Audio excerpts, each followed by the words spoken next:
بسم اللہ الرحمن الرحیم، السلام علیکم۔ اب میاں نواز شریف صاحب کا جانا ہی بنتا تھا۔ پاکستان سے چلے گئے ہیں میاں نواز شریف صاحب۔ جس طرح کہتے ہیں کہ اب ان کی سیاست ایک زندہ لاش کی سی ہے، ان کے چہرے پر کہیں آپ کو مسکراہٹ نظر نہیں آتی، اطمینان نظر نہیں آتا۔ ان کو پتہ ہے کہ جس طرح ان کی سیاست کا آغاز ہوا تھا اسٹیبلشمنٹ کے کندھے پر چڑھ کر، اسی طرح سے ان کی سیاسی اننگز کا اختتام ہو رہا ہے۔ اور اب وہ پھر لندن چلے گئے ہیں، برطانیہ چلے گئے ہیں، عید بھی وہیں منائیں گے۔ موقع ہی ایسا ہے، لوگ کہہ رہے ہیں کہ ان کا جانا بنتا تھا۔ جس طرح بدترین ان کو ہار مل رہی ہے اب سیالکوٹ میں بھی، پہلے وہ ڈاکٹر یاسمین راشد سے ہارے، فارم 47 کے ذریعے ان کو جتوایا گیا، ان کو جیتنا پڑا۔ اب حال یہ ہے کہ ان کی باڈی لینگویج بھی ان کا ساتھ نہیں دیتی۔ باقی ان کی بیٹی لگی ہوئی ہیں، ان کے بھائی لگے ہوئے ہیں، باقی نون لیگی لگے ہوئے ہیں، مگر میاں صاحب جو ہیں وہ اپنا سمو لے کے رہ گئے، کیونکہ ایک وقت تھا کہ 2/3 اکثریت کے مالک کہے جاتے تھے اور بڑی ان کی پاپولیرٹی کہتے تھے جی ہے، کم از کم پنجاب میں ایک وقت تھا، مگر اب تو کوئی حال نہیں رہا۔ تب یہ تھا کہ پاپولیرٹی بھی تھی، اسٹیبلشمنٹ بھی ساتھ تھی، سب چیزیں مکس چلتی تھیں، مگر اب تو اسٹیبلشمنٹ پورا زور لگا کر بھی جو سیاسی زندہ لاش ہے اس کا کچھ نہیں کر پا رہی۔ سمڑیال کے الیکشن سب کے سامنے آ گئے، فارمز لوگ سامنے لے کر آ رہے ہیں، کہتے ہیں کہ کوئی دستخط ہی ٹھیک طرح کر لیتے، کہیں پتہ ہی نہیں چل رہا کہ یہ اوریجنل ہے۔ جو وہاں پر ویڈیوز موجود ہیں جہاں نظر آ رہا ہے کہ جب گنتی ہو رہی ہے تو جو بتایا جا رہا ہے، گنتی کرتے ہوئے اناؤنس کر دیا ہے اس نے، الیکشن کمیشن کے عملے نے، تو جو تحریک انصاف کے لوگ ہیں وہ دکھا رہے ہیں کہ دیکھیں بالکل گنتی والا فارم ہمارے پاس ہے۔ دوسرا جو میڈیا پر جاری کیا گیا ہے وہ فارم ہی کوئی اور ہے۔ تو اب میڈیا کا بھی وہی گھنونا کردار ہے جو ہم نے بنگلہ دیش میں دیکھا۔ شیخ حسینہ واجد کا اسی طرح سے تھا، سب ساتھ ملے ہوئے تھے، سب ساتھ کر رہے تھے، مگر یقین جانیے تجزیہ کار اس کو ایک انقلاب کہہ رہے ہیں۔ جس طرح 8 فروری کو لوگ نکلے، اس سے بھی زیادہ سیالکوٹ کے لوگ، سمڑیال کے لوگ نکلے ہیں اور ان کو ایڑی چوٹی کا زور لگانا پڑ رہا ہے۔ ہزاروں کی، یعنی جو امیدوار ہیں وہ کہنے جی 25,000 آپ نے جعلی ووٹ کروا دیا ہے، چلو اب پھر بھی میری لیڈ اتنی ہے کہ پھر بھی آپ ہار رہے ہو، تو اتنی زیادہ فجن کرنی پڑ رہی ہے کہ کوئی حال نہیں ہے۔ یہ اب تحریک انصاف کے لوگ یہ دعویٰ کر رہے ہیں اور بیٹھ کر وہاں پر صافی ڈاکومنٹس دکھا رہے ہیں۔ تو لہٰذا اب یہ خبر تو آنی تھی کہ میاں نواز شریف صاحب لندن چلے گئے ہیں۔ پارٹی ذرائع نے کہا ہے کہ سابق وزیر اعظم نواز شریف جاتی عمرہ سے اولڈ ایئرپورٹ پہنچے اور پھر لاہور سے خصوصی پرواز کے ذریعے لندن روانہ ہوئے۔ ان کو ہر چیز خصوصی چاہیے، علاج بھی خصوصی چاہیے۔ وہاں لندن میں قیام کریں گے، عید وہاں پر گزاریں گے اور اس کے بعد وہاں پر ٹیسٹ کروائیں گے ان کے۔ پاکستان میں کوئی 30 سال اقتدار دیکھا ہے، لیکن ایک ہاسپٹل نہیں بن سکا یہاں پر ایسا کہ جہاں پر میاں صاحب کے ٹیسٹ ہی ہو سکیں، علاج تو دور کی بات ہے۔ اور ویسے اگر آپ دیکھیں تو شاید قائد اعظم رحمۃ اللہ علیہ کے نام پر آپ کو اتنے انسٹیٹیوٹ یا ہاسپٹل نہیں ملیں گے جتنے شریف خاندان کے حوالے سے ملیں گے آپ کو، یا زرداری یا بھٹو کے نام پر مل جائیں گے۔ حال یہ ہے اس کے باوجود کہ یہاں پر ان لوگوں کا، ان اشرافیہ کا، ان حکمرانوں کا علاج نہیں ہو سکتا، اور لوگوں کہتے ہیں ہم نے آپ کے لیے علاج کی سہولت دی ہے۔ احسان کرتے ہیں ٹیکس کا پیسہ لوگوں پر لگا کر، اور ان کو علاج کہاں مل رہا ہے؟ وہ پرائیویٹ جو کروا لے، لیکن یہ اور ہی مخلوق ہے، ان کا علاج یہاں ہو نہیں سکتا۔ عوام کا احتجاج رات گئے تک جاری رہا جی، RO آفس کے باہر لوگ لگے رہے۔ پھر بتایا جا رہا ہے کہ جی اب رزلٹ جو ہے وہ ہاتھوں سے بنایا جا رہا ہے، گنتی ادھر ادھر کی جا رہی ہے، رات گئے کچھ ہوتا رہا۔ پھر وہاں پر شوکت بسرا بھی پہنچے ہیں، انہوں نے بھی نعرے لگوا دیے، کون بچائے گا پاکستان، عمران خان۔ باقاعدہ صحافی ہیں محمد عمیر، یہ شیئر کر رہے ہیں پولنگ سٹیشن نمبر 46 کا کون سا فارم 45 اصلی ہے۔ ویڈیو نے حقیقت بیان کر دی۔ ویڈیو میں فارم 45 بنتے وقت پولنگ ایجنٹ کا کل ووٹ 476 بتاتے ہوئے سنا جا سکتا ہے۔ 476 والا فارم 45 وہی ہے جو یاسر گیلانی نے شیئر کیا، اور جو میڈیا نے شیئر کیا وہ کوئی اور فارم 45 ہے، میڈیا کو اور طرح سے دیے جا رہے ہیں۔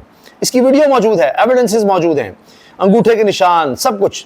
پھر دیکھیے ملٹری ٹرائل سے رہا ہونے والے میاں اکرم عثمان RO آفس پہنچ گئے، کتنی بڑی بات ہے، سزا کاٹی ہے اتنی مشکل۔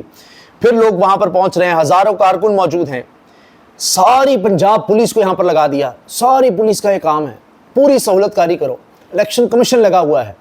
اور آپ دیکھیے بدنصیبی دیکھیں، شرمندگی دیکھیں، منہ کالا ہونا اس کو کہتے ہیں کہ پیپلز پارٹی کے لوگ، سابق وزیر اعظم راجہ پرویز اشرف کہتے ہیں میں حکومت کا اتحادی ہوں, ایک ہی سیٹ کی بات ہے, فری اینڈ فیئر الیکشن کرائیں. کون ہے جو ان کو ہدایت کر رہا ہے کہ آپ زبردستی کریں اور ووٹ چھین لیں, ووٹ نہ ڈالنے دیں, قبضہ کر لیں اور بدماش بٹھا دیں؟ جو ان کو یہ تجاویز دے رہے ہیں وہ جمہوریت کے دوست نہیں ہیں, یہ ان کے اپنے کہہ رہے ہیں. اس سے بڑی کوئی گواہی ہو سکتی ہے؟ کہہ رہے ہیں جی ہم اتحادی ہیں, ہم ساتھ ہیں, انہی کے ووٹوں سے زرداری صاحب صدر بنے ہیں, ہمارے ہی ووٹوں سے شہباز شریف وزیر اعظم بنے ہیں. لیکن اتنا تو نہ کریں, ایک سیٹ کے پیچھے اتنے گر گئے ہیں, اتنے گر گئے ہیں آپ, ایک سیٹ کے پیچھے بھی آپ اتنی بڑی دھاندلی, سارا کچھ لگا دیا ہے کہ شرم کو بھی شرم آ جائے, یا یہ کہنا چاہیے بہتر ہے بے شرمی کو بھی شرم آ جائے کہ کیا کر رہے ہیں آپ. کچھ تو بھرم رہنے دیں, کچھ تو. لیکن ساتھ کیا ہے, ویڈیوز آ رہی ہیں, زرداری صاحب اور شہباز شریف صاحب بغل گیر ہو رہے ہیں, بیٹھ رہے ہیں, محفلیں چل رہی ہیں, اور مل کر جناب اس ملک کے ساتھ یہ کیا جا رہا ہے. آئین, عدلیہ, اخلاقیات, الیکشن کمیشن, ووٹ, جمہوریت, میڈیا, ہر چیز انہوں نے تباہ و برباد کر کے رکھ دی ہے, اور پھر گلے مل رہے ہیں. اور عجیب دو نمبری ہے کہ ادھر راجہ پرویز اشرف سارا کہہ رہے ہیں جی دھاندلی ہے, حسن مرتضی ان کے پنجاب کے لیڈر کہہ رہے ہیں جی بڑی دھاندلی ہو رہی ہے جی, یہ ہو رہا ہے, وہ ہو رہا ہے, فلاں ہو رہا ہے. ادھر جناب گلے ملا جا رہا ہے. کیسی دو نمبری ہے, یہاں پر کچھ وہاں پر کچھ, سب ساتھ ساتھ چل رہا ہے. یہ ان کا حال ہے. تحریک انصاف کے امیدوار کہتے ہیں فاخر نشاد گھمن کہ آپ نے 20,000 سے 25,000 جعلی ووٹ ڈال لیے ہیں, تو چلو اب ہی دوبارہ گنتی کر لو, اب بھی ہارتا ہوں تو پھر بھی ٹھیک ہے, اندازہ لگائیے. یہ ان کا دعویٰ ہے. اب اس نظام کی ہار شکست ہو چکی ہے, کیونکہ سوچا یہ گیا تھا کہ جی اب لوگ ایکسیپٹ کر لیں گے اس نظام کو, اس گندے بدبودار غلیظ 2 نمبر نظام کو, لیکن لوگ نہیں ایکسیپٹ کر رہے, نہیں مان رہے. اسی طرح سے یہ بھی سوچ تھی کہ پاک بھارت جنگ کے بعد جو اللہ تعالیٰ نے ہمیں فتح نصیب کیا الحمدللہ رب العالمین, اس کے بعد لوگ کہیں گے اچھا ہے جیسا بھی نظام ہے چلو جی ٹھیک ہے, حکومت نے بھی جو بھی ہے جیسی بھی ہے. نہیں, لوگوں کی نفرت بڑھ گئی ہے حکومت سے. وہ ایک الگ چیز ہے دشمن کے مقابلے میں اکٹھے ہونا, لیکن لوگ اس نظام کو نہیں مان رہے, اس حکومت کو نہیں مان رہے, اور اس کے خلاف نکل رہے ہیں, اس کے خلاف جدوجہد کر رہے ہیں. یہ بہت بڑی بات ہے, اور یہ فرق نظر آ رہا ہے واضح طور پر سوچ میں, لوگوں کی سوچ میں, خیال میں, جذبے میں یہ فرق نظر آ رہا ہے. پہلے لوگ نا امید ہو کر ہوتا تھا کہ بیٹھ جاتے تھے گھروں میں کہ جی کوئی فائدہ نہیں, ووٹ تو ہم جائیں گے تو ہمارا کاؤنٹ نہیں ہونا. نہیں, یہ جو عمران خان نے شعور دے دیا کہ نہیں نکلو پہنچو, اور اگر پتہ بھی ہے کہ دھاندلی ہونی ہے, پولیس ہوگی, سارے ادارے ساتھ ملے ہوں گے, تو اور زیادہ نکلو, اتنا زیادہ ووٹ کاسٹ کرو, اتنی بڑی تعداد میں نکلو, پہلے سے زیادہ موٹیویشن دو کہ یہ منہ دکھانے کے قابل نہ رہے, اتنے لیول پر ان کو دھاندلی کرنی پڑے, کتنی کو لیڈ کو کدھر سے کدھر کرے گے. تو وہ صورتحال اس وقت بنی ہوئی ہے, اور حکومت کی یہ پریشانی ہے. اسی لیے جب ایسا وقت آتا ہے تو پھر وہی دیکھیے نا, زرداری اور شہباز شریف اکٹھے ہو جاتے ہیں, یہ کیا کریں, اور میاں صاحب اپنا سا منہ لے کر نکل جاتے ہیں کہ بس چھوڑو, وہ کہ جی بس میرے سے نہ پوچھو, میرے سے نہ پوچھو, کہیں نہیں آتے, اس الیکشن کے لیے بھی نہیں. اب یہ ایک طرز عمل بنتا جا رہا ہے نون لیگ کا کہ سارا بوجھ اسٹیبلشمنٹ پر ڈال دیں, سارا کچھ اداروں پر ڈال دیں, ہمیں کچھ کرنے کی ضرورت نہیں ہے, کیونکہ بس اسٹیبلشمنٹ اور عمران خان کی لڑائی رہے, ہمارا کام اسی طرح چلتا رہے گا, اور ہمیں اس طرح ہی جتوایا جاتا رہے گا. لیکن اس سے یہ موجودہ نظام مزید کمزور ہوگا اور ایکسپوز ہوگا, اور ہو رہا ہے. ایسے تو نہیں جو انڈیپینڈنٹ باضمیر تجزیہ کار ہیں وہ کہہ رہے ہیں کہ کمال ہو گیا, کمال ہو گیا, وہ اس کو بہت اپریشیٹ کر رہے ہیں جس طرح لوگ نکلے ہیں اور اپنے حق کے لیے نکلے ہیں. جو سمجھتے تھے نہیں اب لوگ ڈر گئے ہیں اپنے حقوق کے لیے نکلیں گے, نہیں, وہ نکل رہے ہیں اور پہرا بھی دے رہے ہیں. یہ بہت بڑی بات ہے. اللہ حافظ.